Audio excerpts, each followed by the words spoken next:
For example, 440 users. Ang sabi nyo kanina, dapat tulungan yan. Dapat rehabilitate po yan. Pareho po tayo ng pananaw dyan. And by the way, Mr. President, naniniwala po ako sa inyo sa war on drugs. Ayaw ko po ng droga. Alam ko po ang magiging kapalit niyan sa mga kabataan.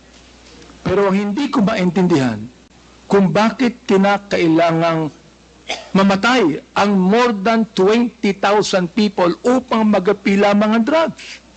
Pero after he became president, Mr. Chair, may drugs pa rin eh. Hindi pa rin po nawawala. Ako'y nagpapasalamat because in your time as president, wala na po yung manufacturing ng shabu sa Pilipinas. Naipasara nyo lahat yan. Ano pong pumalit, Mr. President? Smuggled drugs galing sa China. Lahat po ng mga drugs na yung nagpupunta sa Pilipinas ay smuggled galing sa China o galing kung saan-saan, Mr. President. Yan po yung sinasabi ko sa iyo for your information also. Of course, kayo po ay private citizen na. Eh, hindi nyo po kinakailangan pakialaman yan. Pero Mr. President, alam nyo po naman kami mga congressman, especially now, nung kayo po ay Pangulo ng Pilipinas, nung ako po'y tumulong sa inyo na ma-elect bilang Pangulo, ay hindi po ako congressman. I'm a private citizen. Tumakbo uli ako ng 2019, naging congressman po ako.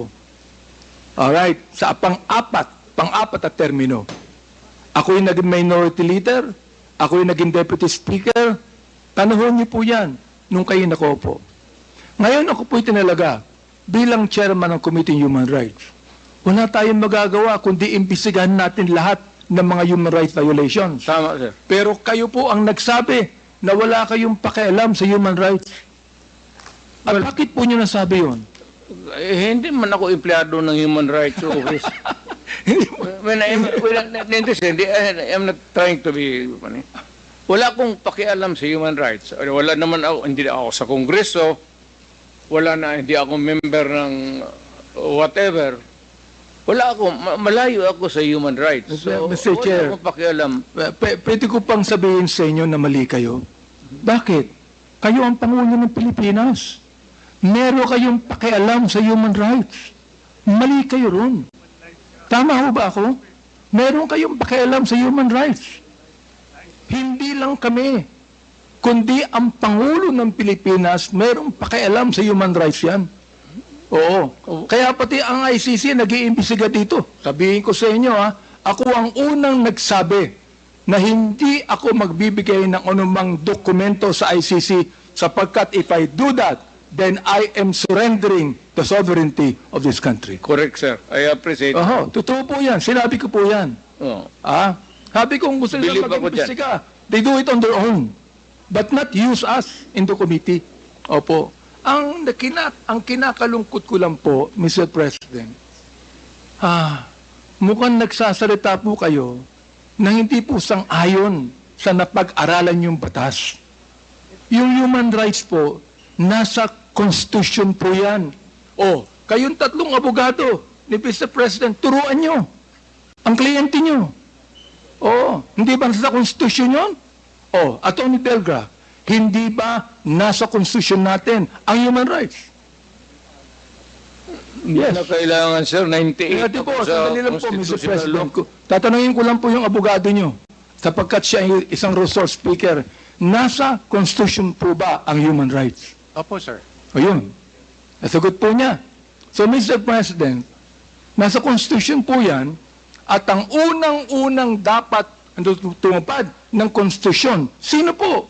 Kundi ang pinakatatay ng buong bansa. Correct. Hindi po ba? Correct. Therefore, nagkamali kayo sa ganung salita. Retired tatay ako, sir. Hindi ba sabihin niyo sa akin, nung sinabi niyo Pangulo kayo, nagkamali kayo. Retired na po kayo ngayon. Hindi ko inaano yan. Pero nagkamali kayo ng ganung salita. Tama ako mali.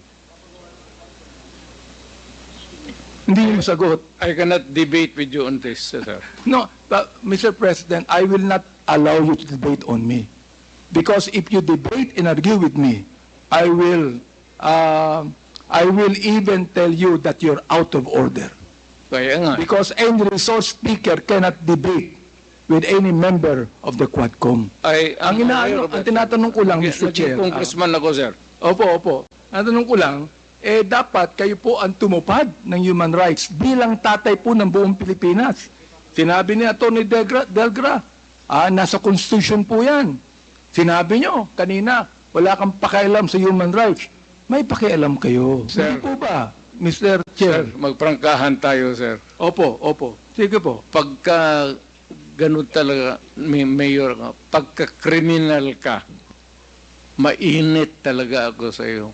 Hindi po yung Pagka nag-rape ka, Mr. Chair, hindi po natin, wala pong problema ron eh. I am not actually, yung bang, disagreeing with you.